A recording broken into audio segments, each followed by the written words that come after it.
And Dr. Malcolm Kendrick, in his book, The Great Cholesterol Con, he says for the first time, normal levels of a normal vital body substance is being called a disease. That's cholesterol. Did you hear that? Normal vital body substance. Did you know that our sex hormones are made from cholesterol? Did you know that our vitamin D is made from cholesterol? Did you know that cholesterol is what comes along and saves the membrane around every cell when a person drinks alcohol? Because when a person drinks alcohol, that membrane starts to dissolve, and so cholesterol is sent to actually hold it together.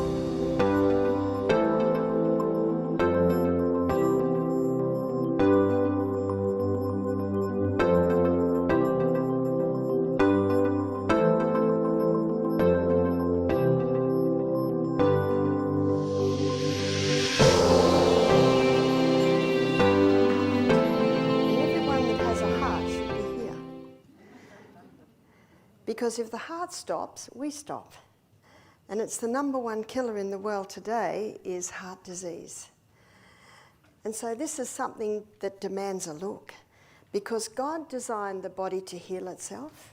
He designed this body to function and function well. And so when things do not function well, we should always be asking why. Newton's third law of motion states that to every action, there is an equal and an opposite reaction. In other words, there is always a reason.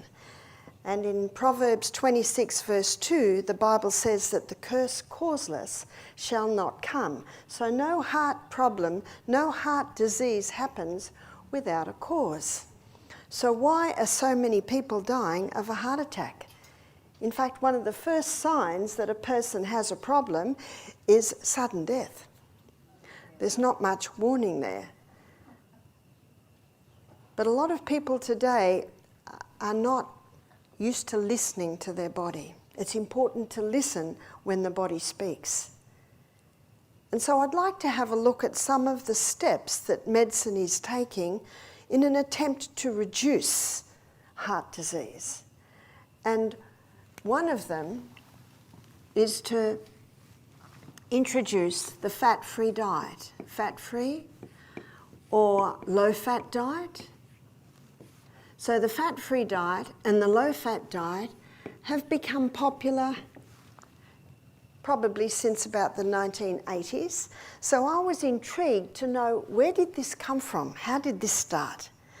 And I discovered that in 1953, a researcher from Minneapolis, he first put forth the theory that fat causes heart disease.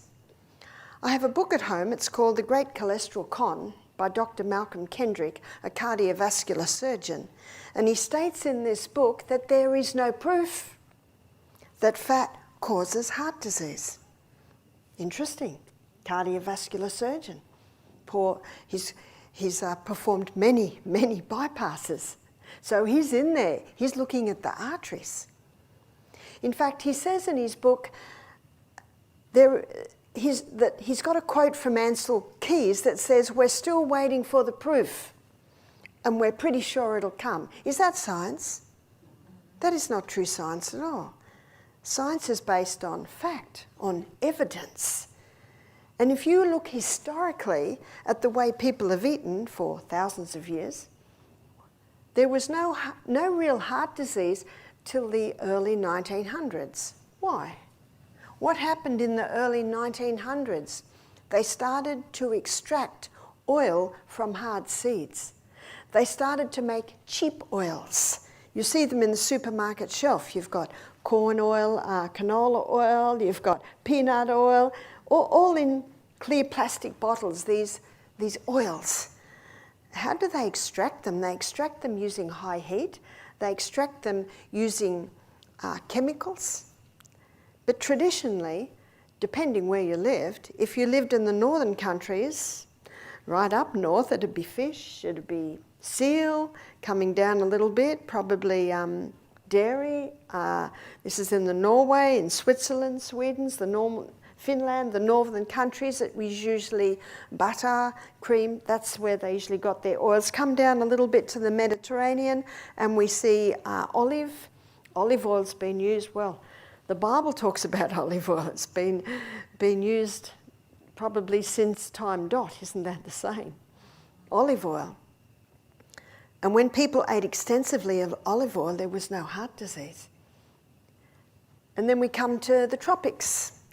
We come to the South Pacific Islands where the people predominantly have always eaten coconut oils, coconut creams, no heart disease. So what changed? What changed? What changed was the extraction of oil from hard seeds. And that extraction process damages the oil. So now we've got damaged oils. And when damaged oils come into the system, they can damage the endothelium cells that line the arteries. Let me show you how this happens. So here's the blood vessel. And Dr. Carolyn Natasha McBride, she shows that the clearest indication of heart disease is damage to the arterial walls. So here's the damage. What causes the damage? Chemicals. And we are awash with chemicals today. In fact, it is estimated that we're exposed to 100,000 new chemicals every year. We have no say over the neighbour. We have no say really over anywhere else but our home. And we touched on it last night. We touched on how chemicals are contributing to damage in the body, contributing to cancer. Now I want to look at how it's contributing to damage in the arterial walls. And so God, in his wisdom and his mercy, he created the liver. Here's the liver. And the liver lives under your right rib. And your liver is the organ that makes cholesterol.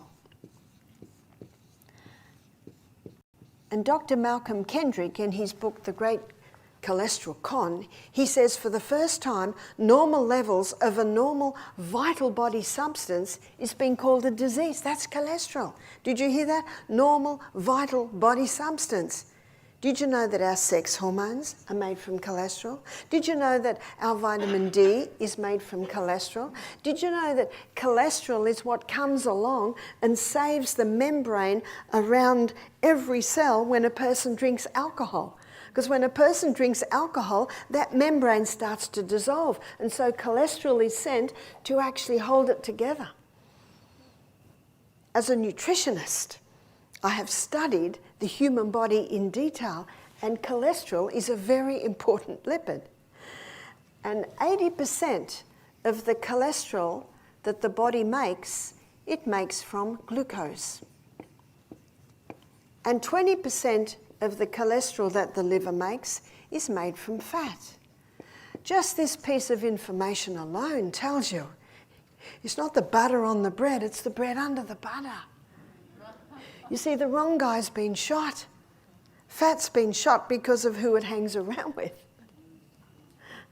Now, historically, people have always had an amount of fat in their diet. But Ansel Keys came up with this theory in 1953.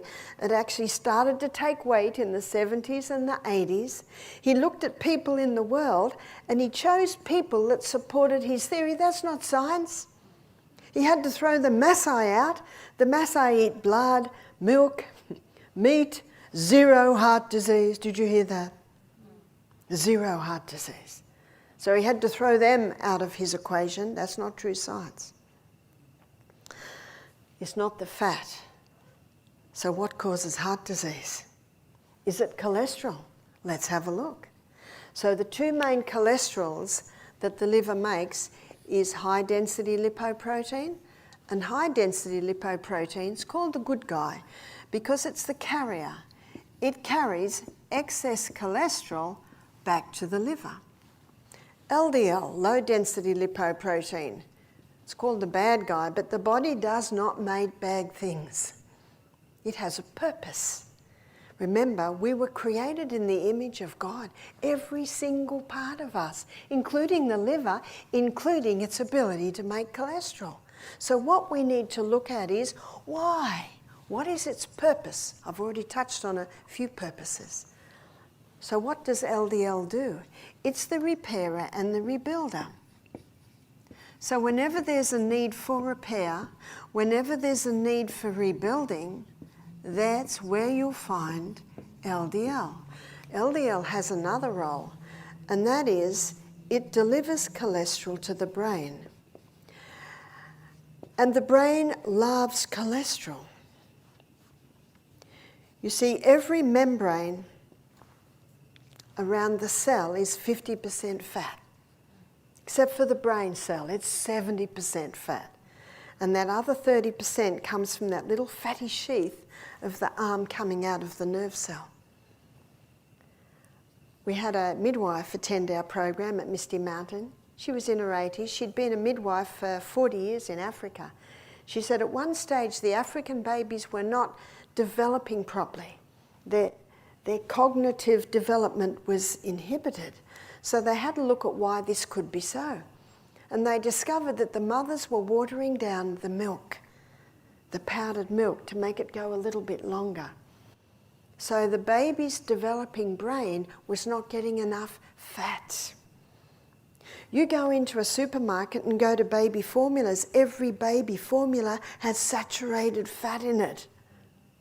Usually coconut oil or palm oil, but some sort of saturated fat, because the baby's brain cell can't develop properly without that fat. Did you know that the food that is the highest in cholesterol and the highest in fat is breast milk in the first 3 months of life? Because that developing brain cannot develop without adequate amount of fat. Let's go to the other end of life. Let's go to the latter years of the life. God never meant brains to deteriorate. Have you read about Alzheimer's or dementia in the Bible? I have not, except for Nebuchadnezzar, who ate grass for 7 years. But we know that's because he defied God. And after 7 years, he was restored and his mind was clear again. In Australia, there are 20 cases of Alzheimer's being diagnosed nearly every day. Why? Do you know God wants us to ask this at every single step? Why are these things so? Because there is always a reason. Always a reason. So if someone diagnoses you with a disease and says that's you, that's very unscientific. Because Proverbs 26 verse 2 states that the curse causeless shall not come.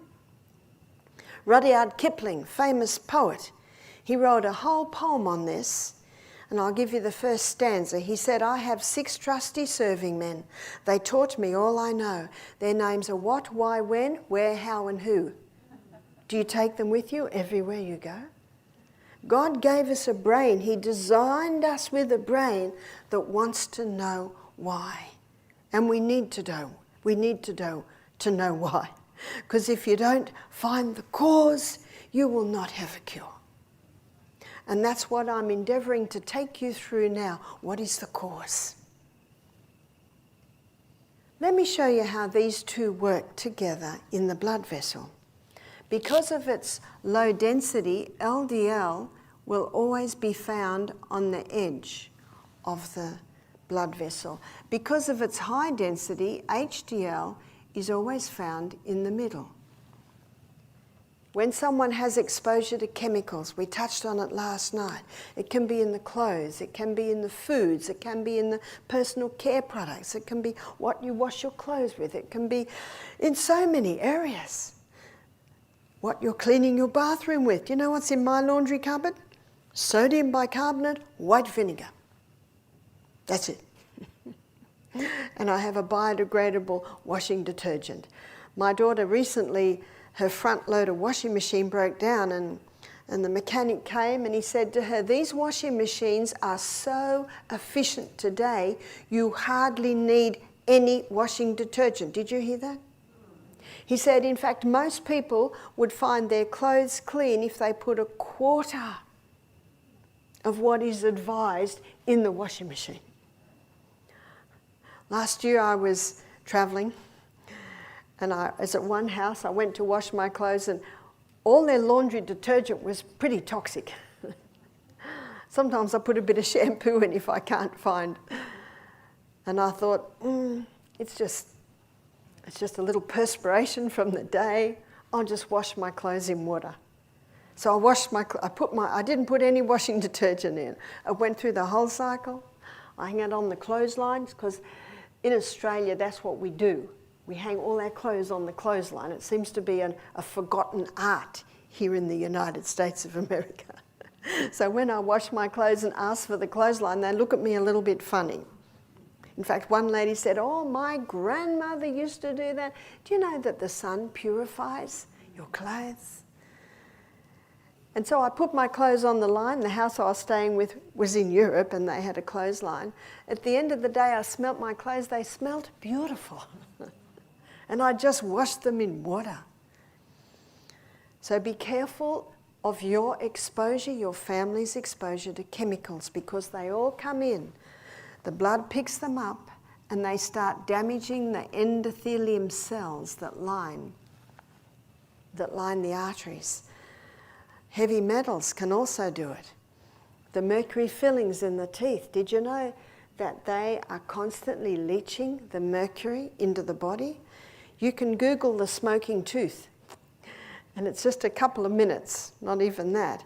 And they've got a screen that they've developed, that they have a tooth with mercury filling in it. They rub it like you would rub if you were chewing gum or eating, and this screen shows the fumes that are coming off. They pour hot water, like if someone was having a hot drink, they see the fumes coming off. In fact, one dentist did a presentation, and he showed us this tooth that had been in a man's tooth for 25 years. When it went in, it was 50% mercury. Now, when they took it out, after 25 years, it had 25% mercury in it. Where's the other 25%? It leaches into the body. Fish. Most fish today, there's hardly a fish that hasn't mercury in it. Vaccines. It's still in the flu vaccine. In 1998, they banned it from the childhood vaccines because of the clear link between mercury and neurological problems in children. Children are still showing neurological problems. That's because there's still some other neurotoxins. There's formaldehyde and aluminium. Please have a look. If you're considering, have a look at what's in there. And remember what God said in 1 Corinthians 3, 16 and 17. Know you not that ye are the temple of God, and the Spirit of God dwelleth in you? If any man defile the temple of God, him shall God destroy. For the temple of God is holy, which temple ye are. I'd like to suggest that God doesn't destroy, we destroy ourselves. That's why we need to know. We need to know exactly what is in everything that our body is going to be exposed to. And it's not the one day. It's day after day, after week, after week, after month. These substances are building up in our body. Who's going to repair the whole, students? LDL cholesterol, that's its role. It's the repairer and the rebuilder. And I'm sure each one of us at some time in our life has had a cut or a scrape, and scar tissue builds up. And so what's happening in the walls of these arteries, they're becoming a little bit more rigid. They're not as supple because of the scar tissue from the damage and also the weight of this buildup. It's called atherosclerosis.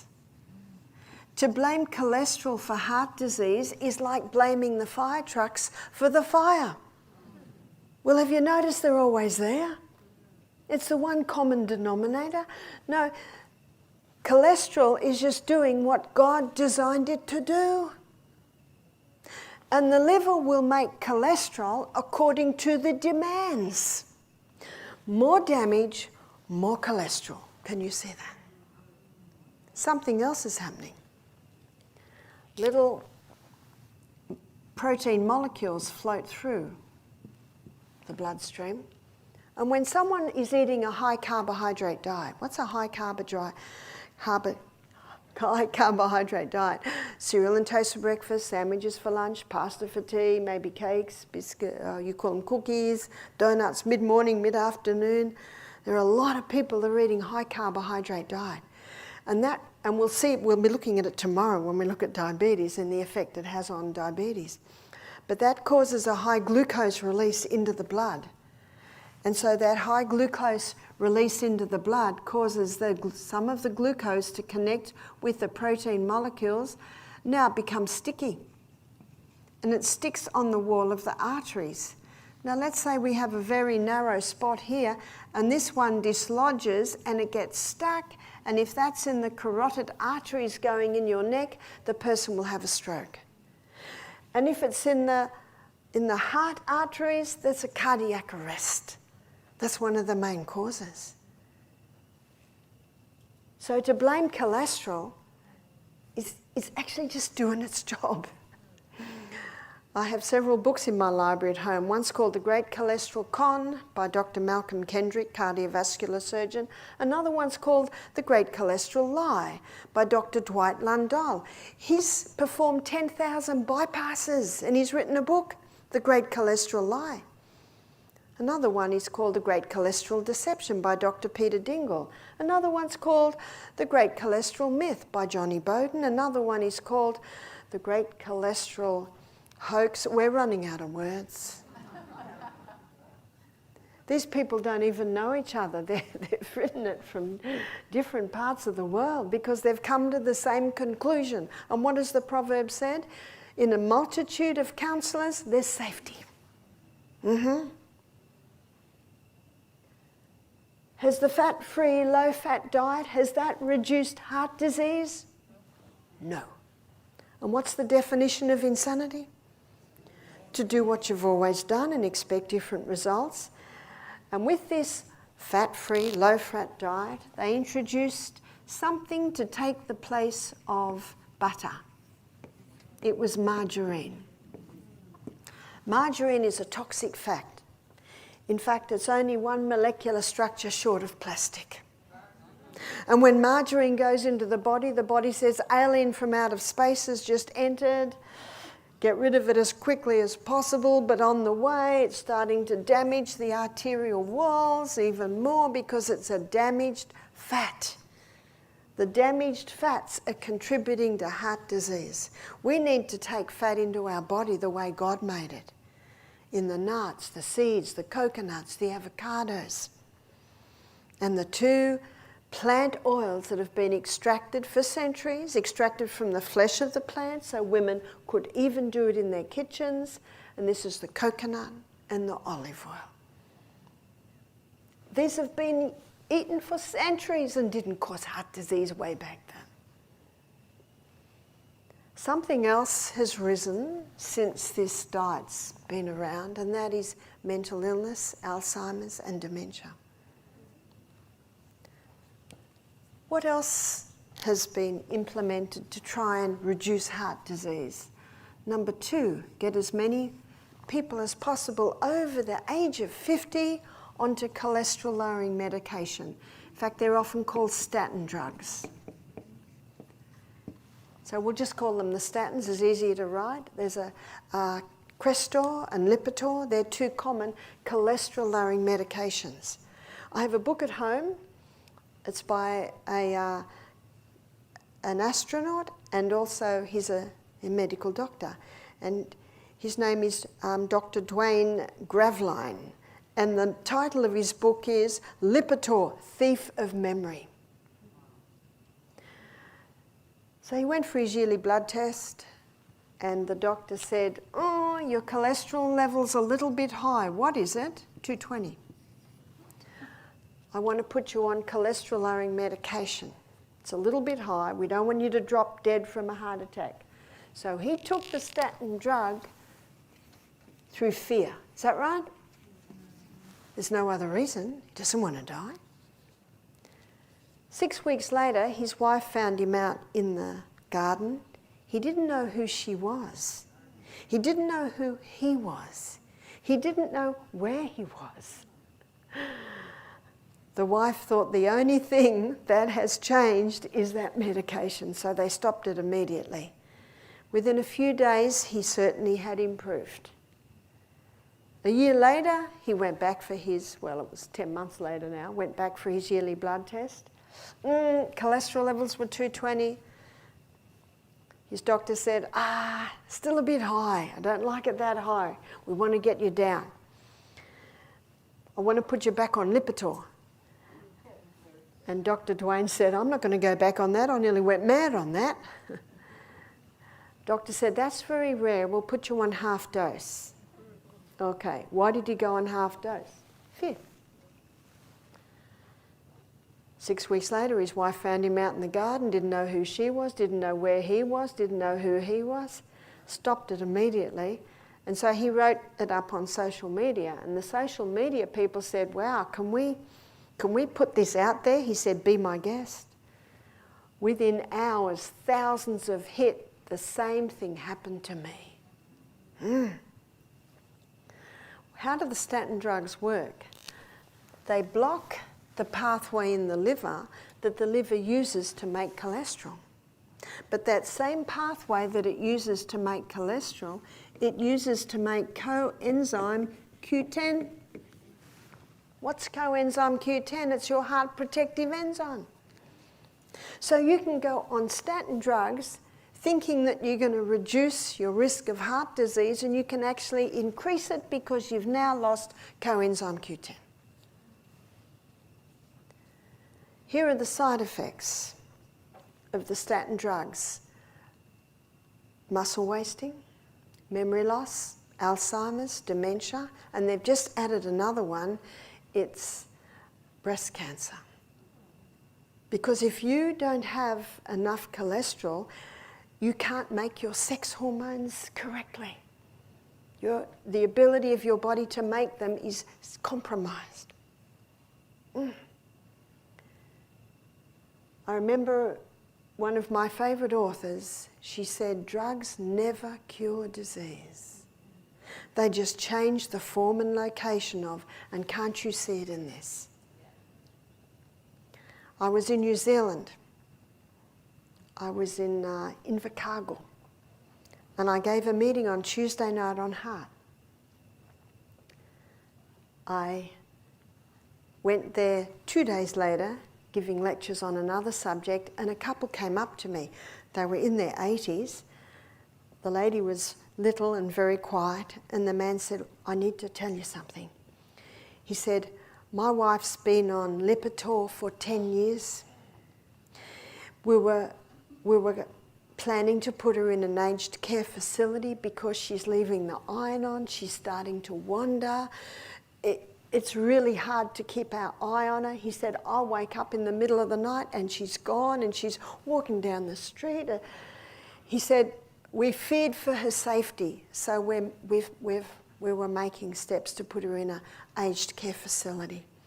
He said, we came to your lecture, we heard about Lipitor, we stopped it immediately. And he had tears in his eyes. He said, I've got my wife back.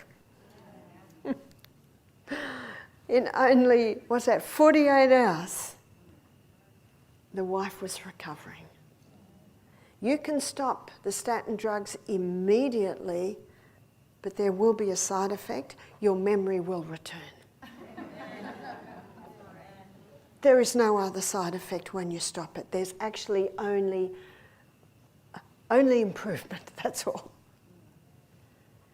So putting people over the age of 50 on statin drugs, has that reduced heart disease? Not at all. It is still the #1 killer. Number 3. The third step that's been taken is to lower the levels. What do I mean by that? God, in his wisdom and mercy, allowed me to come in contact with a nutritionist about 5 years ago. She was at one of the retreats in Alabama. She said, I'm 69. I was trained in university as a nutritionist 40 years ago. She said, I still work. I work with a doctor half the week and I have my own practice the other half of the week. She said, 40 years ago, we were taught that 300 was a normal cholesterol level. 300. Perfectly normal. And yet what are we told today? Remember what this guy was told when he was 220? This is dangerous. It is not dangerous. Do you remember the two systems I showed you last night? One's based on lies and deception, the other one's based on truth. The truth is based on the fact that God created our body with an inbuilt ability to heal itself, and it will heal itself when you give it the right conditions. Eliminating fat, lowering fat, has not stopped heart disease. There is one fat that if you stop, it will help, and that's the altered fats. That's the dangerous fats. You know them because they're all in clear plastic bottles. They're all your vegetable oils. They're all dangerous. When I went shopping with Richard, I think it was yesterday, to buy me some food, I found some very nice organic olive oil from Italy in a glass dark bottle. Yes, olive oil does have one little empty spot on its molecular structure, so it is sensitive to light and heat, but not as sensitive as the others that have 3 empty spots on their molecular structure. So when you buy it in dark bottles. And I put it in my lentils just before I serve them. The Framingham Heart Study. I like this study. It wasn't funded by the pharmaceutical companies or the meat industry or the dairy industry or the cereal industry. It's an independent study, and they set it up about 40 years ago, about 35,000 people in this little town. Some die, more come on. And they set it up to prove that cholesterol causes heart disease. Well, it's 40 years later now and it still hasn't proved that. But what it has proved is that people with high cholesterol levels don't get Alzheimer's. Do you need a moment's silence for that? People with high cholesterol levels don't get Alzheimer's because the brain is the fattiest organ in the body. And in the brain cell, the brain is made up of these nerve cells. And we're going to look at the nerve cells in detail on Friday night and on Saturday morning. So this fatty substance that's around the arm that comes out of the nerve cell, that's what takes the membrane around the nerve cell up to 70%. And that fatty substance there is a cholesterol type substance, a lipid.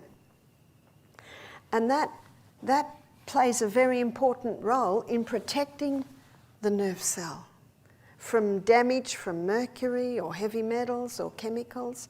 It also insulates the nerve cell. It conducts the messages through the nerve cell.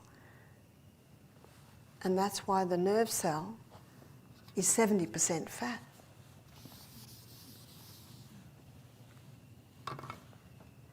So what can we do to prevent heart disease? Now that I have shown you what officially has been done to reduce heart disease, and now that I've shown you that none of it has worked because it's still the #1 killer, let's look at these basic laws. We looked at them yesterday. And because these are the true remedies, I always apply them to every illness. Sunshine. Why do we need sunshine for our heart? Because vitamin D is necessary. But remember, the ultraviolet rays from the sun hit a form of cholesterol just under the skin to vitamin D. And so in our nutrition, we need to be having good amounts of fats. And the best fats are your plant fats. Your oils are concentrated. You don't need much. But you do need some. You do need some. Use of water. There's a few things that we're looking at in heart disease. Proverbs 4:23 says, "Keep the heart with all diligence, for out of it are the issues of life." Leviticus 17:11 says, "The life of the flesh is in the blood." So that issue of life is the blood. So we've got to look at the heart and how we can keep it strong. We've got to look at the blood vessels, how we can keep them supple. And we've got to look at the blood, how we can keep it nice and thin so that it's running well.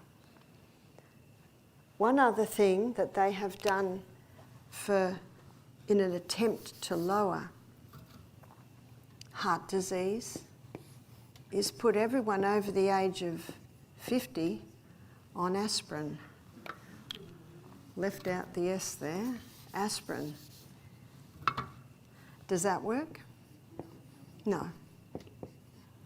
The number one cause of stomach ulcers is aspirin, because it causes the stomach to bleed. But they've found a few more things out about aspirin. It's causing eye bleeds and it's causing brain bleeds. Eye bleeds means deterioration of eyesight. Brain bleeds means deterioration of brain function. Whew.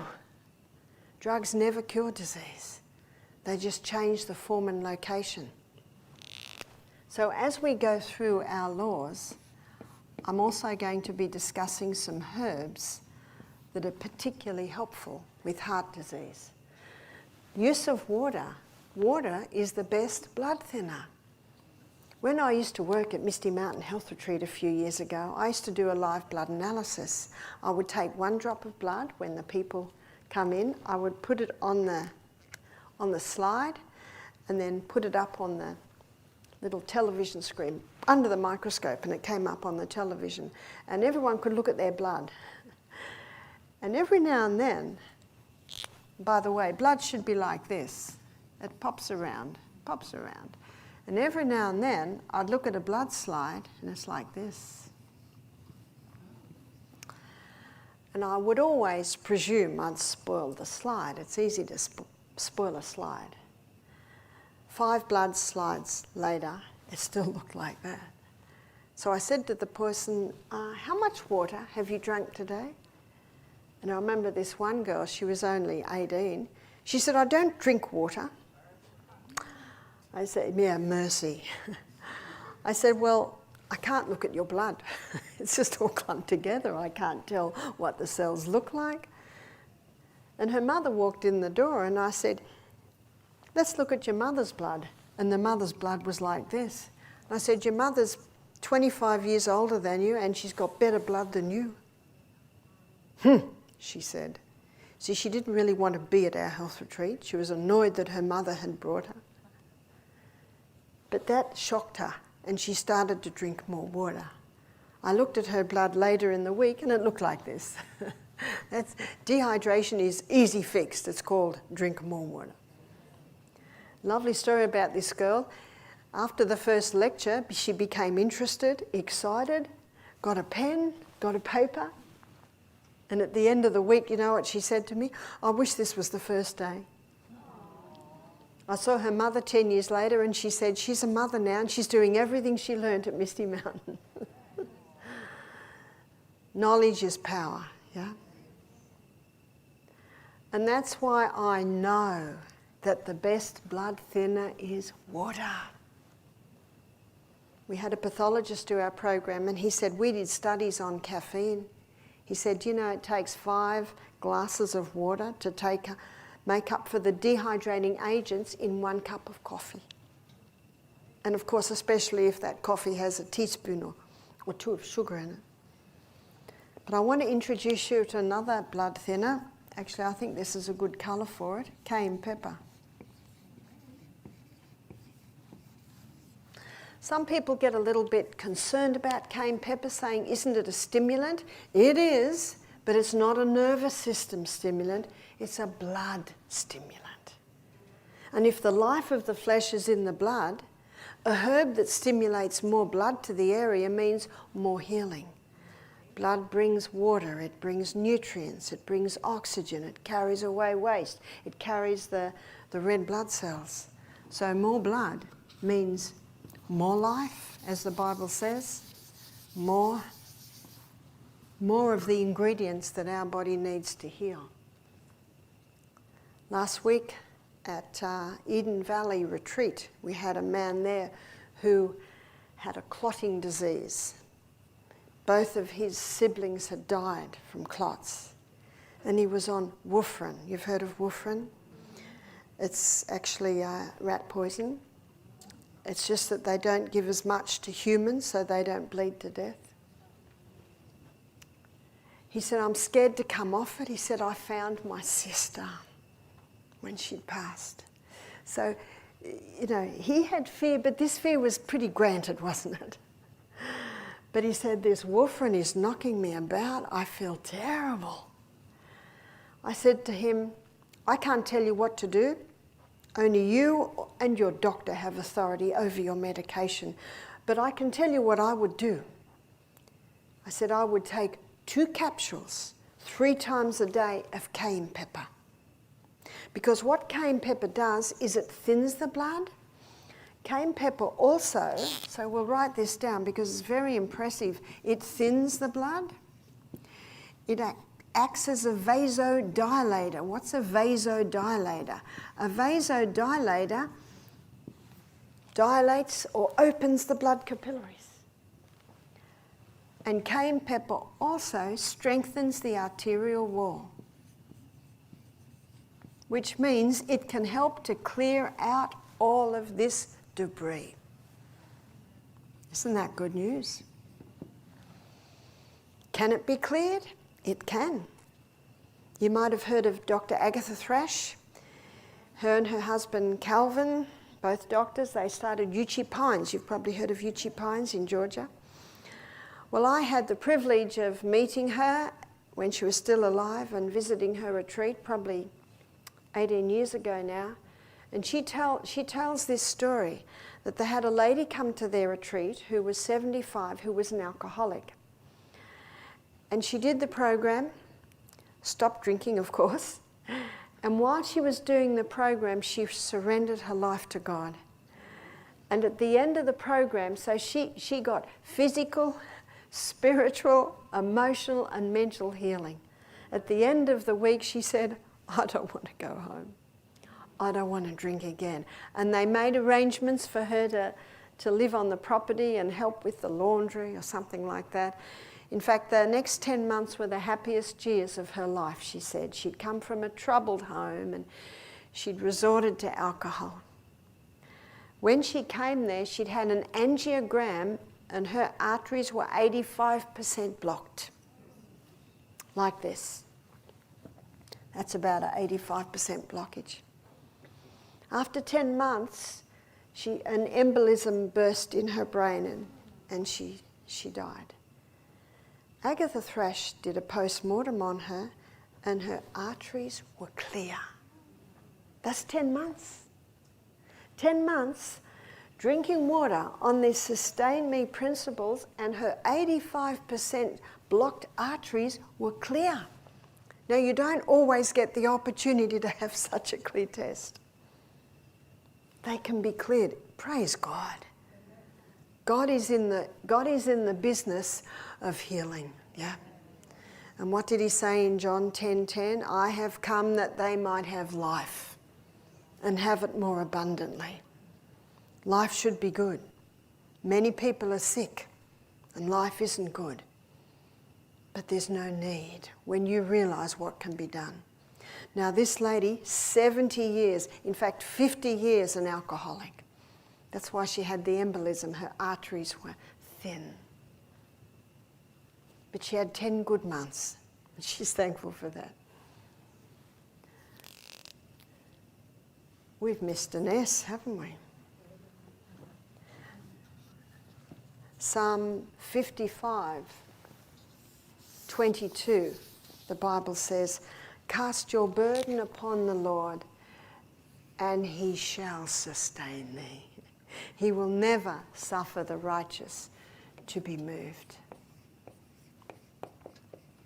Sleep. We need to sleep at night because God designed sleep to be our reviver and our restorer.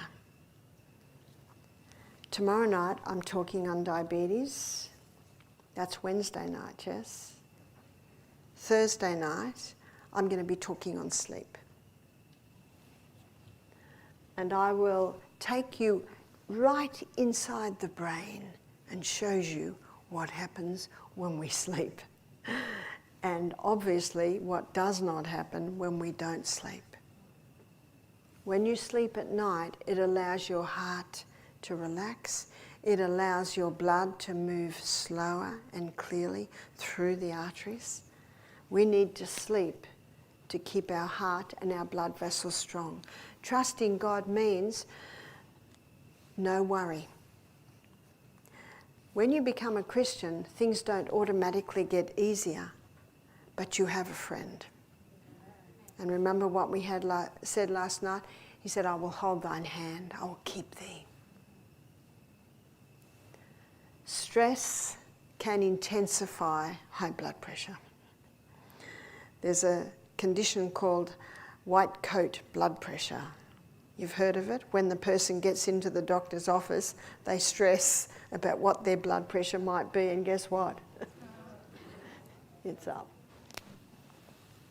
Abstain. There are some things that must stop if you want your heart to function at optimum levels. Caffeine must stop. Caffeine increases blood pressure because when a person takes a cup of coffee, it's the same as being exposed to a crisis situation. And whenever we're exposed to a crisis situation, blood pressure rises. And when blood pressure rises, of course, that's preparing us for the fight or the run or the climb of our life because it's a crisis. And yet the person says, oh dear, I like this coffee, just gives me a lift, gets my brain working. Yeah, that's because the body thinks there's a crisis. So caffeine must stop. It does not help the heart for us to be under continual crises. Alcohol, cigarettes, they all damage the arterial walls and also thicken the blood. Inhale. Last night I talked about the importance of breathing in and out through the nose. On your morning exercise, did you try? Sorry, I can't hear anything. It's not easy, is it? Not easy to breathe in and out through the nose. In Genesis 2 verse 7, God says that he formed man from the dust of the ground and breathed into his nostrils the breath of life, and he became a living soul. It is the nostrils that are to take the air in and out. Now let me tell you why. Because nose purifies the air, it warms the air, it humidifies the air, it pressurizes the air so it's perfect for the lungs, but it balances blood gases. So what are the blood gases?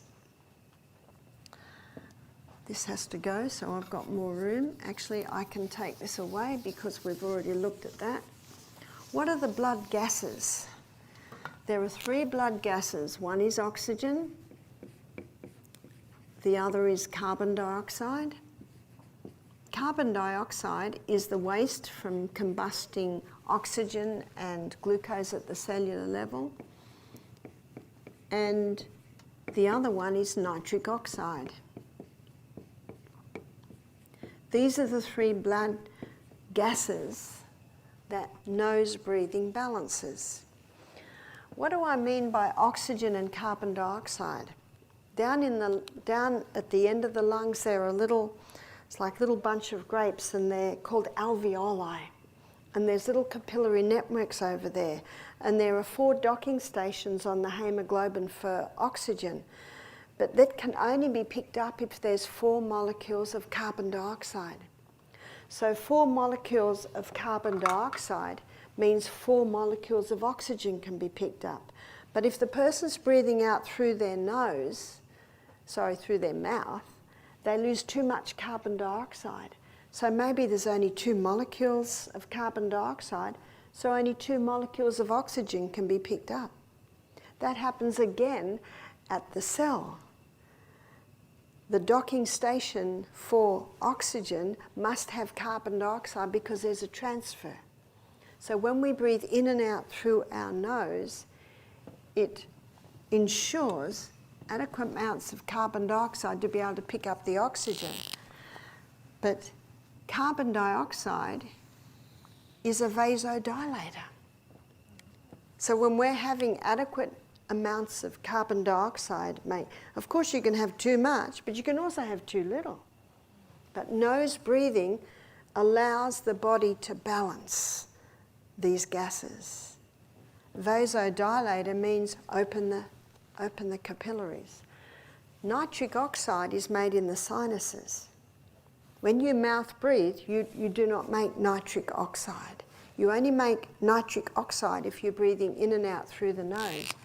And nitric oxide is also a vasodilator. So good news for especially people that have high blood pressure. So we should breathe in and out through our nose, long, slow and deep. That's God's LSD. Long, slow, deep. Our abdominal muscles were designed to aid in the breathing process. When someone is a high chest breather, breathing through their mouth, don't you often see that when someone's having a panic attack or stressed? That high chest breathing stimulates your sympathetic nervous system, which is your fight and flight nervous system. But when you breathe long, slow and deep, you stimulate your parasympathetic nervous system. Parasympathetic nervous is peace, calm nervous system. And many people who find their blood pressure going up, if they would just change the way they breathe, if they would close their mouth, breathe through their nose and go long, slow, deep, they would find that they would calm, and when they calm down, the blood pressure also goes down. God, in His wisdom and mercy, put these processes in this amazing body that He created. I read a book called Breath. That's what it's called, Breath, by James Nestor. I read it about a year ago. And he quotes many professors and doctors and scientists over the years that have discovered what I'm sharing with you now about the importance of nose breathing.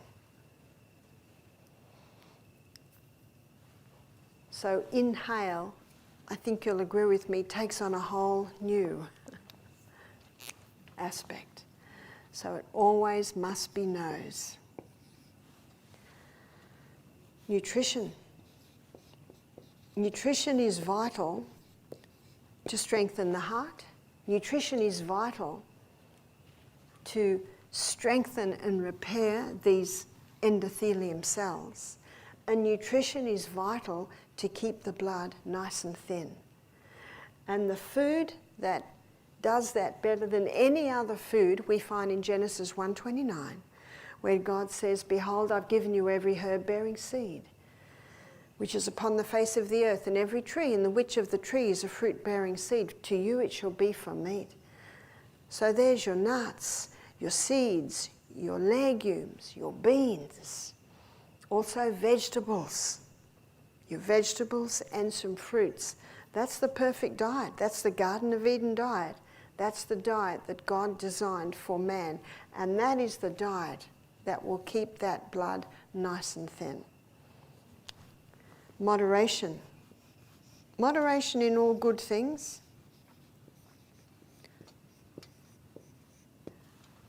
We are also told to stop salt, is that right? Well, there's salt and there's salt. Seawater. Seawater contains 92 minerals.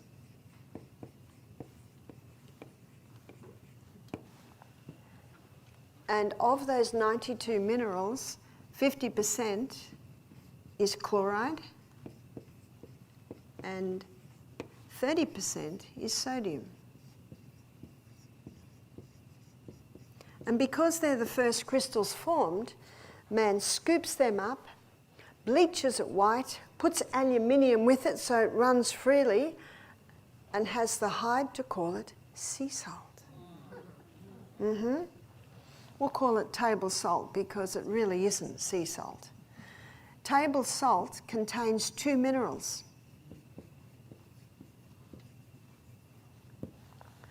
And because in the middle of the United States of America there have been thyroid problems, they've added another mineral, and that's iodine.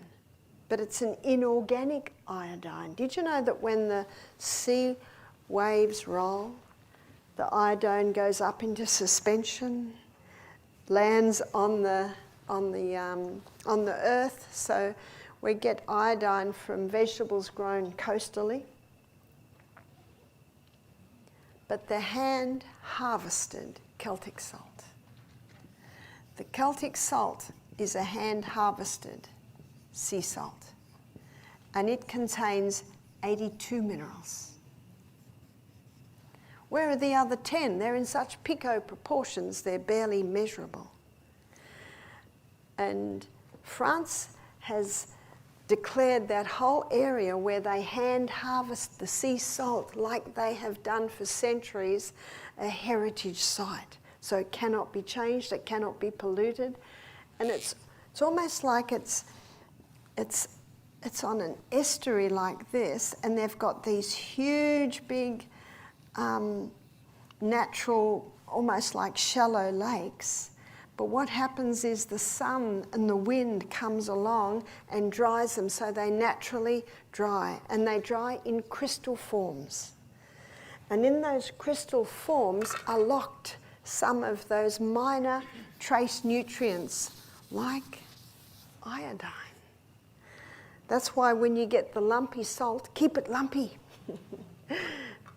Put it in your mouth before each glass of water and crunch it, and then you're getting those gases that are locked up in those crystals. Isn't that incredible? Only in trace amounts, but if you're having this all through the day, that helps to maintain your iodine levels. Only minute traces, but when you're getting minute traces all the time, it helps to maintain it in the body, because iodine doesn't stay long in the body. So that's why God designed us to have little bits, little bits, little bits. In Matthew chapter 5, verse 13, Jesus said, "Ye are the salt of the earth. If the salt has lost its savour, wherewith shall it be salted? It is henceforth good for nothing but to be cast out and trodden under foot of men." How does salt lose its savour? It's Old English. I love the poeticness of Old English. How does the salt lose its savour? I'd like to suggest that this table salt has lost its savour. It's lost all the other minerals. And seawater is called an isotonic solution because it is the exact same mineral balance and proportion is found in blood, is found in body tissues, it's found in our bones. We're made up of minerals. So this is actually a dangerous salt. It's a dangerous salt, and it's a big contributing factor to high blood pressure and heart disease. Because it's such a harsh salt, it has a harsh effect on the endothelium cells. It causes an imbalance intra and extracellular, meaning in and out of the cell, which can increase blood pressure. Dr. Jacques de Langry, he's a French doctor who wrote a book called Sea Salt's Hidden Power. And he's talking about those crystals and the incredible minerals that it contains. He's very scathing on this dangerous salt. In fact, he shows that if you mix that salt with water and make a tank of it and put fish from the sea into that water, all the fish die. It's sodium chloride, such harsh salt, but it needs the balance of all the others. So this high salt diet that many do, because those minerals are so harsh that they kill the taste buds. Have you noticed when someone's eating that table salt, they put it on everything before they even taste whether the food needs it? Well, have mercy, because the taste buds are dying. Whereas the Celtic salt, it awakens the flavour in the food. It's a hand-harvested sea salt, and it's a moist salt because it's got 3 magnesiums in it. And those magnesiums are essential for heart function. When the heart beats, it contracts, and that's calcium. It relaxes, that's magnesium. It contracts, that's calcium. It relaxes, that's magnesium. And when someone has a blood pressure, say the bottom level, that's your diastolic reading, if it goes above 90, excuse me, then the doctor gets concerned, because the bottom reading is the heart at rest. The heart is a muscle, and magnesium relaxes the heart at rest. So taking magnesium and taking this Celtic salt with its 3 magnesiums can help get that blood pressure down. Dr. Jacques says if ever he gets someone with high blood pressure, he puts them straight away on Celtic salt. Just a little bit. Dr. Matthew Walker, in his book, the Calcium Lie, he says a little bit of salt before every glass of water will just replace the minerals we lost yesterday. We lose minerals when we perspire, we lose minerals when we... I'm giving a message here, I'm not sure what. So part of nutrition and part of moderation, not 4 teaspoons of salt a day. Our palate tells us how much we need, isn't that true? Just a little bit. I remember one day I cooked Michael's lentils. He loves lentils and avocado on sourdough toast for breakfast. And he went, "Oh dear." I said, "What's the matter?" He said, "There's no salt." I said, "Oh dear, quick, salt, salt." If I get a phone call in the middle of breakfast, sometimes I might forget an ingredient. Another day he said, "Oh dear." I said, "What's the matter?" He said, "Too much salt." And I thought, "Oh, sorry." See, it's not nice with too much, and it's not nice with not enough. Our palate tells us. If I get a phone call in the middle of a meal, sometimes I can oversalt or less salt. So moderation in the salt, absolutely moderation in the oils, absolutely, but only the good oils that God made. And exercise. Exercise is probably one of the most powerful ways to strengthen the heart. I think it's a C, isn't it? Exercise. Is that better? Exercise. And what the research is showing today, that the high intensity interval training is the most effective way to strengthen the heart. And the high intensity interval training, as the name implies, are intervals of high intensity and intervals of recovery.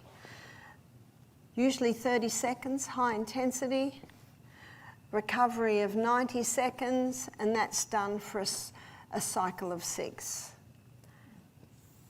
Let's look at the maths on that. That's about 15 minutes a day. So if someone says they don't have time to exercise, you don't have time not to exercise. And what this does is that it shocks the heart into actually beating stronger because of those bursts of high intensity. So what's the high intensity? Well, Michael and I run up hills every morning, and then we walk down the next hill. Then we run up the next hill. They're just gentle hills. There's our high intensity. If you can't run, probably most of the research has been done on an exercise bike. On an exercise bike, if you're unstable on your feet, you're holding on. If your ankles, knees and hips don't work, then there's no pressure on those. So most of the research has been done on an exercise bike. If you're on an exercise bike, that's cycling as hard as you can. That's cycling nice and slow. And then back again, you do it 6 times. And most trainers are training their athletes in the high intensity interval training because it has such a powerful effect on the cell. No one's ever died of a heart attack by doing the high intensity interval training, but there are many who have had heart attacks on a 5K 1 hour jog because they're not giving their body periods of rest. They've proven that this rest is essential for the strengthening of the heart, strengthening of the blood vessels, and the moving of the blood all through the body. So that's the best form of exercise. My time is almost up. I just wanted to give you another herb. We've looked at cayenne pepper and how powerful it is. I told you a very strong dose that this man took. He did choose to stop his warfarin and go on to the cayenne. 2 capsules 3 times a day. That's a strong dose. And that's 40,000 heat units. But remember, he's coming off a pretty strong drug. He said, how long will I need to be on that? I said, maybe a month of 2-3 times a day, and then bring it back to just 1-3 times a day. And implement the Sustain Me principles, which keeps the blood nice and thin, and also the vasodilation effect of the breathing in through the nose, and the blood thinning effect of cayenne. He said, how long will I need to be on it? I said, maybe for the rest of your life, because remember, he's got an inherited clotting disease. But that's a small thing. He said, will I ever be cured? I said, yes. When you look to the east and see that little cloud as big as a man's hand, and Jesus is coming again, we'll all be totally cured. And until then, it's a management program. The hawthorn berry. The hawthorn berry is a herb that strengthens the heart. It's an English herb. It's usually grown in the cold climates. In Psalm 104 verse 14, the Bible says that God gave herb for the service of man. Herbs are there to serve you. And if you take the hawthorn berry and your blood pressure is too high, it'll bring it down. And if it's too low, it'll bring it up. That's what herbs do. You see, drugs are like robots. I must do. No brains. They just do. They do whether you need it or not. Whereas the herbs work with the needs of the human body. We had a man attend our program. His name's Henry. He's a retired judge. He was in his mid-60s. He had high blood pressure. He was on medication for it. He was on medication for blood sugar, for blood thinning, for blood cholesterol. Also, he had gout and he had stomach ulcers. So he was on about 6 medications. I said, are you interested in looking at alternatives to your medication? He said, no, thank you very much. I'm very happy with my medication. Now, do you remember what God's government is based on? Free choice. And so when someone says that, I respect their choice because it's their body and it's our right to do what we want with our body. I said, certainly. But we did put him on hawthorn berry. I think we put him on 1 litre of the tea a day, and that's usually 2 teaspoons to 1 cup. And all your berries, dried berries, they need a gentle simmer to 1 cup of water. And the gentle simmer might be for 10 minutes. And so we made him 1 litre, which would be 4 8-ounce glasses, you'd say. And he drank that through the day. We don't usually see a change in blood pressure in a week, but he said, I'll continue the hawthorn berry. He learnt the laws of health. He decided to stop his meat. He was a big meat eater. He decided to stop his coffee, his red wine. He decided to start going to bed early. He implemented an exercise program. He said, thank you very much, Barbara. It makes a lot of sense. 4 months later, I get a call from Henry. He said, I'd like to visit you and get some more hawthorn berries. I said, certainly, Henry, come for lunch. When I opened the door, I did not recognise him. He'd lost 80 pounds in 4 months. He said, I can do my coat up now. All the redness and puffiness had gone out of his face. He said, sit down, Barbara, I have a few stories to tell you. He said, I went to the doctor recently to have my blood pressure taken. And the doctor started to walk out, and Henry said, where are you going? He said, well, the machine must be broken. He said, your blood pressure's 120 on 75. He said, it's usually 160 on 90. That's on medication. Henry said, that's my blood pressure now. The doctor took him off all his medication because his blood pressure was normal, his blood cholesterol was normal, his blood thinning was normal, his blood sugar was normal, and he had no more gout and no more stomach ulcer. I think it's an interesting story. Some people choose to stop their medication. Some people choose to implement the natural way and start easing off their medication. You see, you are the one. You're the master of your destiny. You're the one that chooses, but our choices, of course, should always be made according to information. I said, tell me about your exercise program, Henry, because he wouldn't look that good without exercise. He said, I find I can walk another block every week, and I'm starting to find hills now. He said, and for breakfast I have a big spaghetti bowl with a whole grain cereal, fruit, coconut cream. Did you hear that? 80 pound lost on coconut cream every day. And seeds. I have a slice of sourdough bread with avocado and tomato. That's not a light breakfast, is it?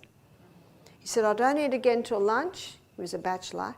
He said, I have half the plate salad. I have some cooked vegetables. I have protein. He said, I'll cook up some of your Misty Mountain recipes, you know, with lentils or chickpeas or... And he said, and I have another slice of sourdough bread with avocado and tomato. And he said, and I do not eat again till breakfast. He was a very decisive man. And he was getting the results. I love the way God made it so simple and so easy. And it should be. Are there any questions as we begin to close?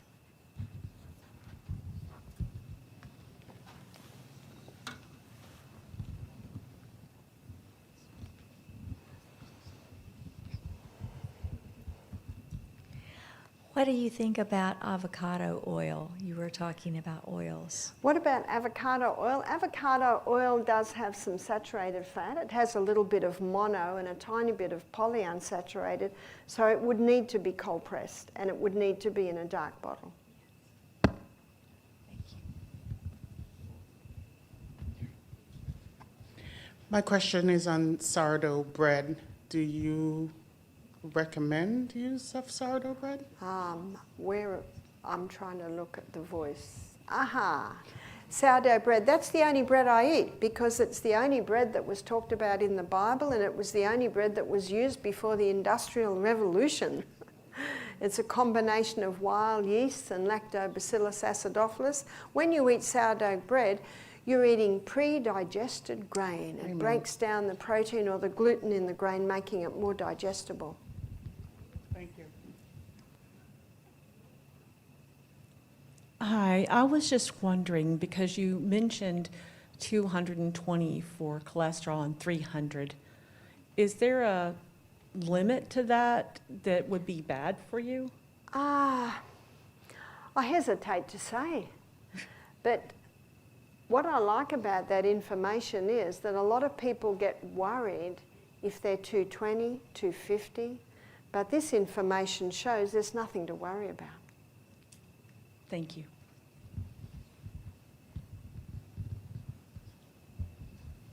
Good evening. I was wondering how you, herbs used for thyroid. I have a friend who's struggling with thyroid problems. They're telling her she could have surgery, and that's about it.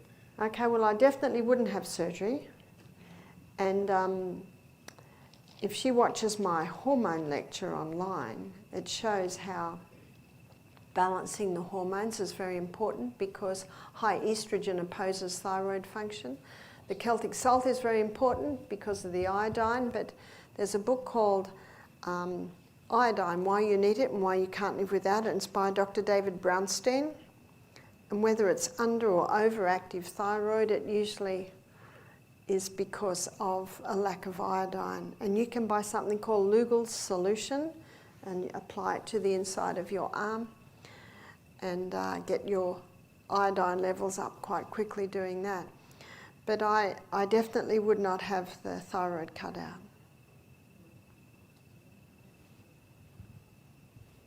Is Earth Balance considered a margarine? Earth Balance is probably the only margarine that has not been hydrogenated, meaning the molecular structure hasn't been changed. It's a combination of liquid oils and saturated fats. So it certainly is different. I'm just so sad to see that recently they're putting canola oil in, and canola oil is a genetically modified oil. So I think it was quite safe before they did that. Hi, I have a friend that has been diagnosed with a hernia, and she has MS, and they want to operate or do surgery on her. What would you recommend for her? Often it depends where the hernia is. Sometimes it can be a very simple operation to just sew the two muscles together, and I've known a few people that have had a hernia operation and they're very glad they did, because every time you cough, every time you strain, the muscle keeps opening. But I have known, depending where it is, for people to wear a brace, and if you wear a brace and a castor oil compress underneath it, just to hold it in place like that, often the hernia can heal. So different situations. So for someone that has high blood pressure, also has polycythemia, how does the combination of your cayenne pepper and the hawthorn berry come into play? Well, as the story I just related to you, implementing these laws of health and using the hawthorn berry and the cayenne pepper, all of that together, bit by bit by bit, brought the blood pressure down. So we find blood pressure doesn't drop much in a week, but once the person starts implementing the lifestyle changes, and within sometimes a month, sometimes 2 months, they're starting to see the blood pressure coming down.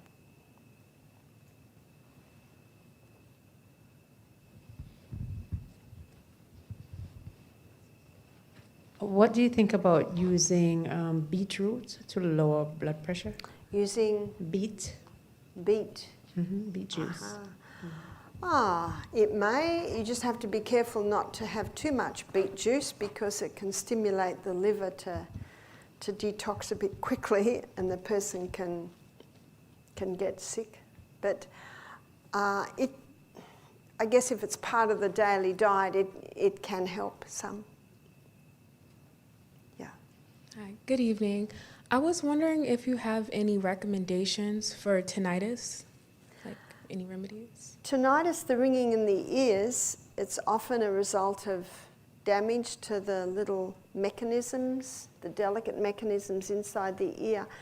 Quite a few people I've met with tinnitus, it's been in the past very loud rock music damages it, exposure to, often in the war when people are exposed to bombs, then years later they get tinnitus, and jackhammers, people using very loud noises damages the mechanisms. But what can really compound it is the blocking up of the eustachian tubes. You see, the eustachian tubes link our eyes and our nose and our eyes and our mouth. So whenever there's blockages there, that puts pressure on the ears. So the 5 most probably mucus-forming foods would be dairy, wheat, oats, oatmeal, peanuts, and refined sugar. I find when people stop those 5 allergen foods, and it can take a couple of months to see the full result, then it clears those little tubes in our head, and it can reduce tinnitus. Okay, thank you. If you don't mind, I have one more question. Right now there's a hype, well, it's very trendy, the Irish sea moss and the Celtic sea salt. Which would you recommend over the Well, other? I use the Celtic sea salt because you use it in your cooking, and the Irish sea moss, you'd want to make sure it was from a healthy area in the sea, because unfortunately the sea, a lot of rubbish is dumped in the sea today. But I think our time is up, so I'll say a closing prayer. Father, thank you so much for what you've shown us tonight. Thank you for showing us how we can keep the heart with all diligence, for certainly out of it are the issues of life. Thank you for hearing our prayer, Father, for we pray it in Jesus' name.